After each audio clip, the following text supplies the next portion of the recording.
जय भारती। नमस्कार। आज हम लोग एक गूढ़ विषय जो आज के परिदृश्य में अत्यंत आवश्यक है, इसके विषय में बात करेंगे कि सनातनियों को हिंदू धर्म को कैसे विभाजित करने का प्रयास किया गया और किया जा रहा है। और इसे हम समझेंगे हमारी जो धार्मिक ग्रंथ हैं, भागवत गीता, हमारी जो संत परंपरा है और हमारे जो राजाओं के इतिहास के आलोक में। साथ में हम पुर्तगालियों और अंग्रेज़ों के कूटनीति को भी समझने का प्रयास करेंगे।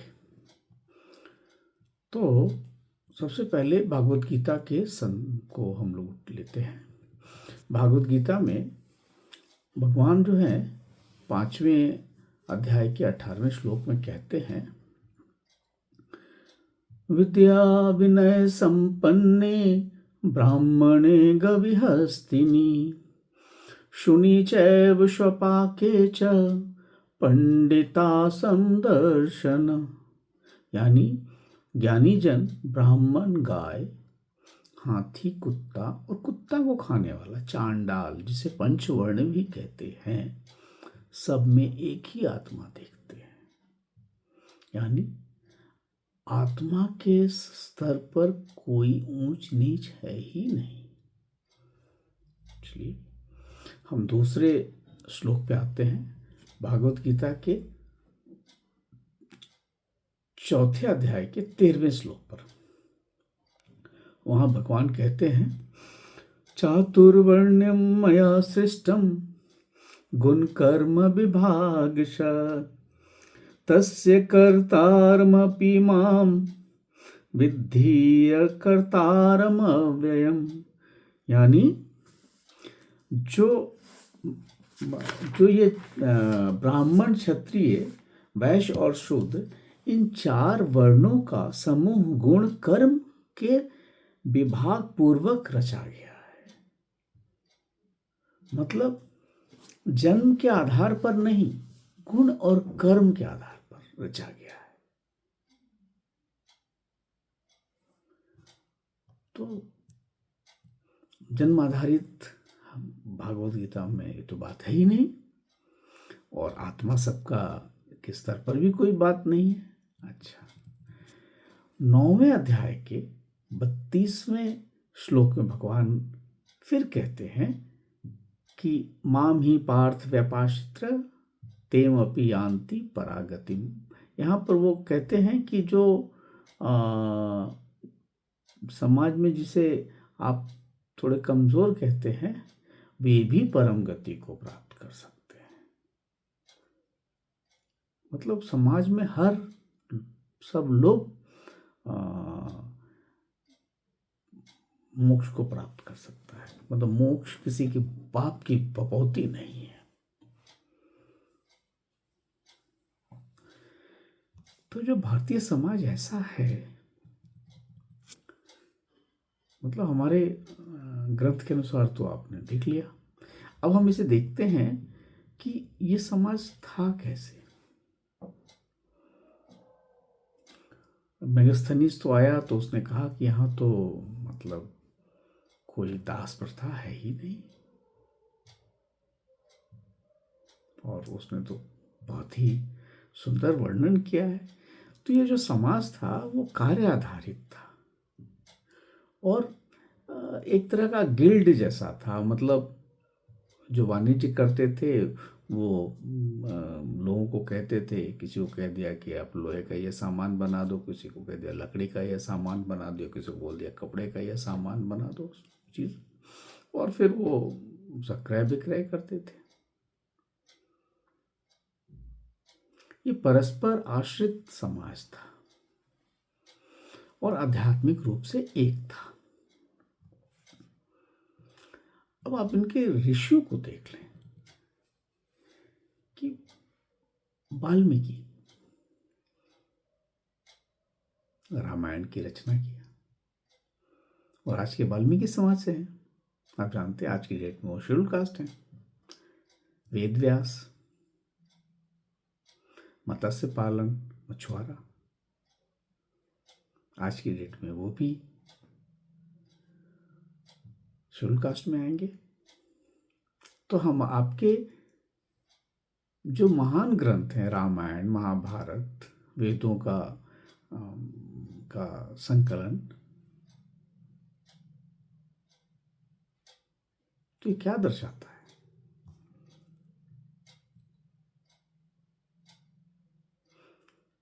तो ये बात तो कहना पड़ेगा।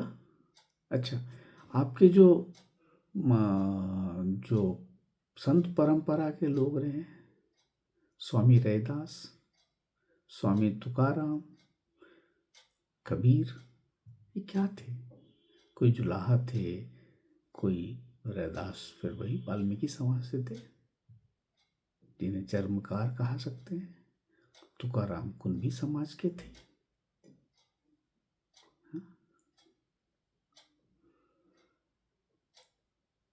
और एक साधारण प्रश्न का सब जवाब दें। आज तो डॉक्टरी सिस्टम है। जब हम लोग का जन्म हुआ था 60 साल पूर्व, तब समाज कैसा था? हमारा जन्म तो कोई चर्मकार स्त्री ही करती थी, जो मेरी माता को सहयोग करती। तो जो मेरे को जन्म देगा वो अछूत कैसे है? जो मुझे प्राण दे रहा है वो अछूत कैसे है? और जब मृत्यु हो तो डोम राजा के हाथ से हमारा मोक्ष का द्वार खुलेगा, वो अछूत कैसे है? मतलब जन्म और मृत्यु के बीच में अछूत शब्द किसने डाला?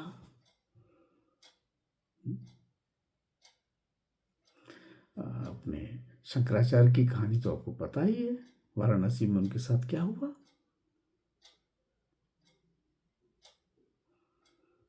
कैसे उस चांडाल ने उनके शिष्यों ने कहा, हट जाओ थोड़ा सा, साधु जी आ रहे हैं। तो उसने क्या कहा? तो शंकराचार्य उनके पांव में गिरे। मतलब ज्ञान, ये भूमि ज्ञान की भूमि है। इसमें कोई ऊपर नीचे है ही नहीं, सब कार्य आधारित है।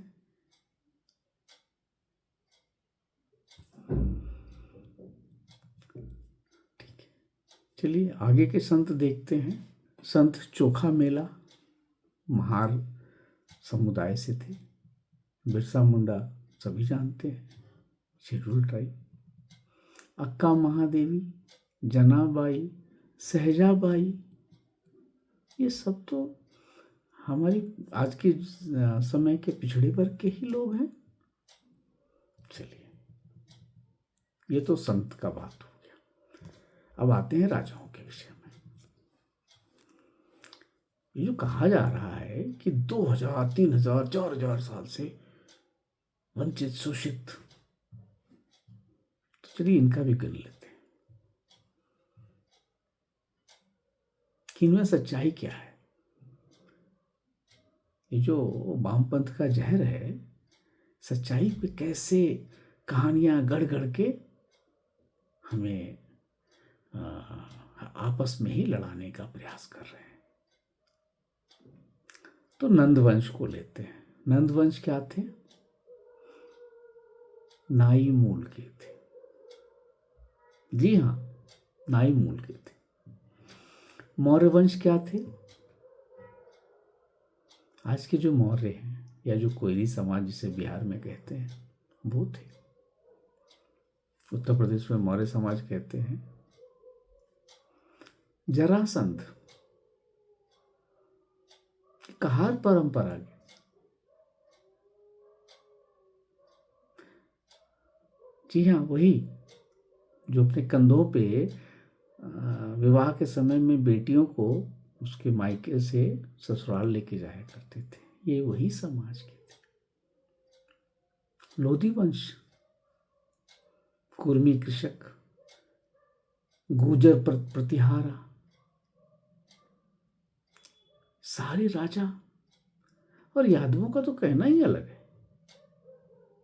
भगवान कृष्ण से लेकर मैसूर तक सब तो यही थे। चलिए, वैश्य भी कुछ जगह में पिछड़े हैं, बिहार में पिछड़े माने जाते हैं। ये चंद्रगुप्त, समुद्रगुप्त, ये कौन थे? चलिए, सुहेल देव पासी,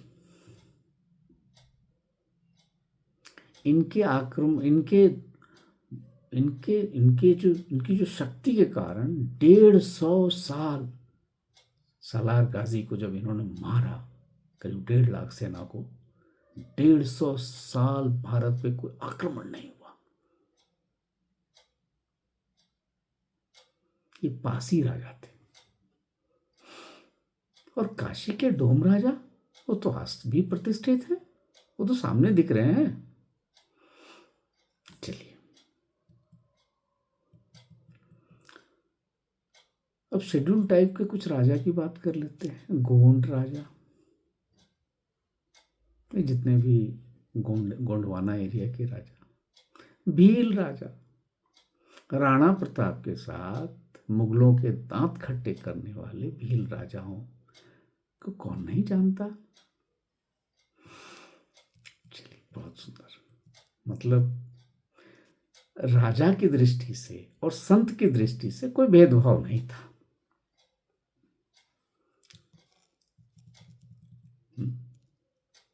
चार वर्ण हैं हमारे, ब्राह्मण, शूद्र,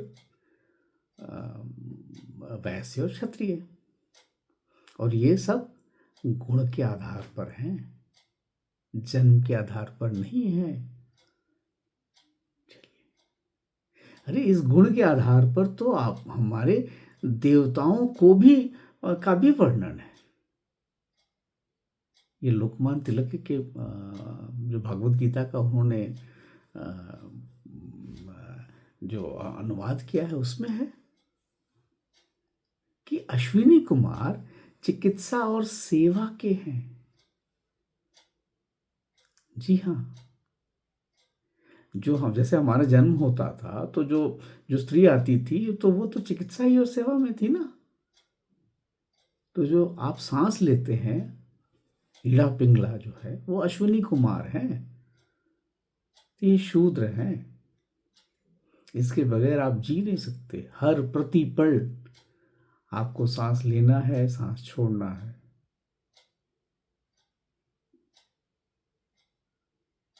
चलिए, कुबेर, ये तो धन और वितरण के भगवान है। सूर्य क्षत्रिय हैं। बृहस्पति ज्ञानी है। भाई, हम मनुष्य को ही नहीं गुण के आधार पर, हम देवताओं को भी गुण के आधार पर बांटते हैं।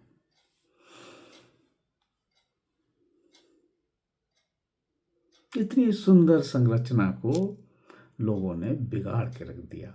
लोगों ने नहीं, अब आते हैं उस पर भी। ये जो वर्ड है कास्टा, कास्ट, ये पुर्तगाली शब्द है जो नस्ल के रूप से था कि जो ब्लू ब्लडेड जो थे, जिनको कहते थे कि मतलब वो उच्च वर्गीय लोग हैं। ये यूरोपीय अवधारणा थी कि बाकी सब जनरल हैं, ये उच्च हैं। तो ये भारत में आए और इन्होंने इसी बात पे इन्होंने शुरू की। और पुर्तगालियों ने क्या किया गोवा में, उस विषय में भी नहीं जाऊंगा। सेंट जीसस के बारे में, सेंट जेवियर्स के बारे में आप पढ़ सकते हैं, वो क्या किए, उन्हें सेंट बोला गया। मतलब एक, चलिए उस विषय का अंतर हो जाएगा। तो एक हर्बर्ट रिस्ले अंग्रेज साहब थे, विलियम कुक, डेंजिल लिविटसन, इन लोगों ने हमारे कंधे का, हमारे नाक का, हमारे त्वचा के रंग का, हमारी ऊंचाई का, हमारे ललाट का मतलब खोपड़ी का, हमारे पेशे को, और हमारे मार्शल और नॉन मार्शल मतलब जो 4-5 जो भारतीय समाज जो है, जो जिसमें यादव हैं, आपके गुर्जर हैं, जाट हैं, क्षत्रिय हैं, ये मार्शल समाज बोला गया। इसको इन्होंने जातियों में बांटने का प्रयास किया। प्रयास नहीं किया, कर ही दिया। तो ये बात शुरू होती है 1857 के बाद, कि जब युद्ध शुरू हुआ। पहला हमने अपने प्रथम युद्ध लड़ा जो स्वतंत्रता का 1857 में। उसके बाद इन्होंने समझ गया कि अगर हम इस देश को नहीं बांटे तो ये काम नहीं चलेगा। तो उन्होंने शुरू किया अपना। तो उन्होंने हमारा वर्गीकरण कर दिया। कंधा, नाक, त्वचा, ऊंचाई, है ना, मार्शल, नॉन मार्शल, हम पेशे जन्म से क्या कर रहे हैं उसके अनुसार बांट दिया। अब बांट तो दिया, आश्चर्य की बात है कि उसके बाद सेंसस भी करा दिया ताकि वो एक लीगल सिस्टम हो जाए, कानूनी अवधारणा भी दे दी उसे। और फिर उन्होंने वर्गीकरण कर दिया, ये शेड्यूल ट्राइब हैं, ये शेड्यूल कास्ट हैं, हाँ, और ये ओबीसी है और ये जनरल है, ताकि समाज में वो जो प्रताड़ना देने वाला और प्रताड़ित, इन्होंने दो पार्ट क्रिएट कर दिया कि भाई ये जो 4 लोग हैं इन्होंने प्रताड़ना दी है, ये 8 लोग हैं प्रताड़ित हैं। जबकि हमारा इतिहास ऐसा कुछ नहीं कह रहा है, हमारे जो धार्मिक पुस्तकें हैं वो कुछ नहीं कह रही हैं। तो इन्होंने एक कहानी गढ़ी और उस कहानी को कानूनी जामा पहना दिया और साथ दिया लोगों ने, हमारे वामपंथियों ने, है ना, अपने अपने कारण से बाकी लोगों ने भी दिया। अब इसका देखिए, अब क्या है कि अगर आप चौहान जाएंगे, चौहान जो आजकल जो सरनेम है, हरियाणा में ये शेड्यूल कास्ट है, राजस्थान में जनरल है, उत्तर प्रदेश में जनरल है, गुप्ता बिहार में वो ओबीसी है, बहुत जगह जनरल है, पवार अगर कुछ जगह जनरल है तो हरियाणा में वो शेड्यूल कास्ट है, गुजर एमपी में वो शेड्यूल ट्राइब हैं, कुछ जगह वो ओबीसी हैं, लोधी कुछ जगह या कुर्मी ये कुछ जगह लोग ओबीसी हैं, कुछ जगह जनरल हैं। अब जैसे वो पटेल हैं, वो बोलते हैं कि कुर्मी और पटेल एक ही हैं, तो वहाँ वो जनरल हो गए और बिहार में वो पिछड़े हो गए। यादवों के साथ भी यही बात है। तो अंग्रेजों को ये पूरी चीज समझ में आई नहीं, इसलिए ये परेशानी रह गई।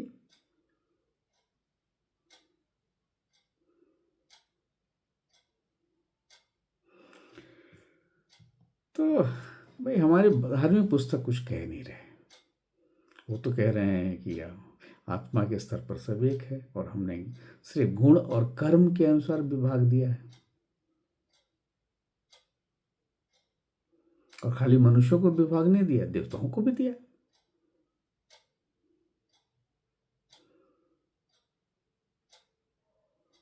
आज भी नौकरियों में तो आप रखते हैं ना, हाँ, नौकरी में भी तो ही काम कर रहे हैं, वहां कोई कुछ नहीं कहता। क्या आपने कभी एक आईएएस ऑफिसर को कंधे पे कंधा मिला के अपने प्यून के साथ घूमते देखा है, चाय पीते देखा है? नहीं ना, नहीं देखा। क्यों नहीं देखा?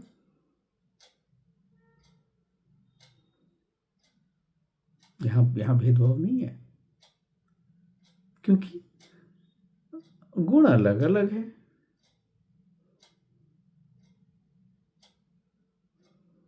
ये शारीरिक कर्म कर रहा है, वो मानसिक कर्म कर रहा है, बस यही अंतर है। और क्या है, मनुष्य की दृष्टि में तो एक ही है।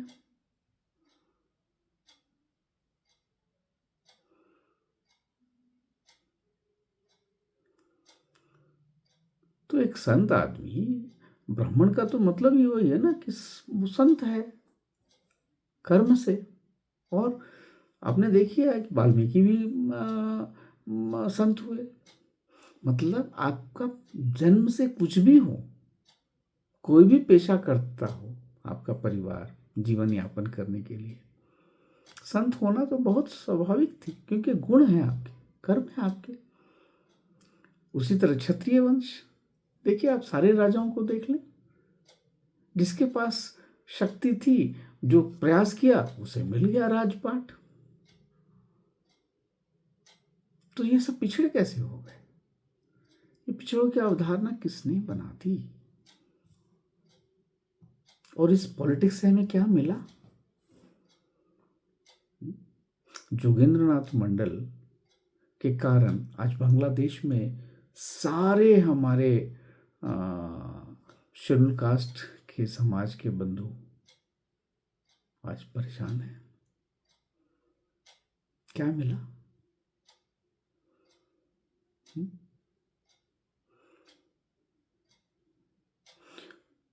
तो समाज को बांटने का ये क्या है, क्यों है, ये सोचना पड़ेगा ना। तो ये सोचें आप। मैं तो, मेरा काम था कि आपको बता देना कि शास्त्र के अनुसार ऐसा है, इतिहास ये है, और हमें किसने वर्गीकृत किया है, वो ये लोग हैं। बाकी आप समझदार हैं, सोचें कि इसे किससे फायदा हो रहा है, ये हमारे अंदर के विभेद होने से किसको फायदा हो रहा है। और वो मुस्कुरा रहा है और वो सपोर्ट भी कर रहा है इस लड़ाई को। विचार करें, आप अपने विचार मुझे लिख सकते हैं। अमूमन में राजनीति पे वीडियो नहीं बनाता। मेरा क्षेत्र केवल भागवत गीता और संस्कृत का जो प्रभाव है यूरोप पर, या हमारे संत हैं या हमारी साध्वियाँ हैं, उन पे ही काम करने का है। मैं वहीं तक सीमित रखना चाहता हूँ अपने आप को। पर समाज में जो देखते हैं तो कुछ असर तो होता ही है कि नहीं। इस जो सत्य बात है उसे बताया जाए समाज में। बाकी निर्णय तो सामूहिक ही होगा। जब चेतना का चेतना बढ़ेगी तो निर्णय की शक्ति भी होगी, समझ भी होगी कि इससे फायदा किसको हो रहा है, हमारे इस लड़ाई से फायदा किसको हो रहा है। विचार करें। बाकी और जय भारती के लिए काम करें। भारत माता, हमारे काम से भारत माता प्रसन्न रहनी चाहिए। हम ऐसा कार्य करें कि वो सशक्त हों। नमस्कार, जय भारती।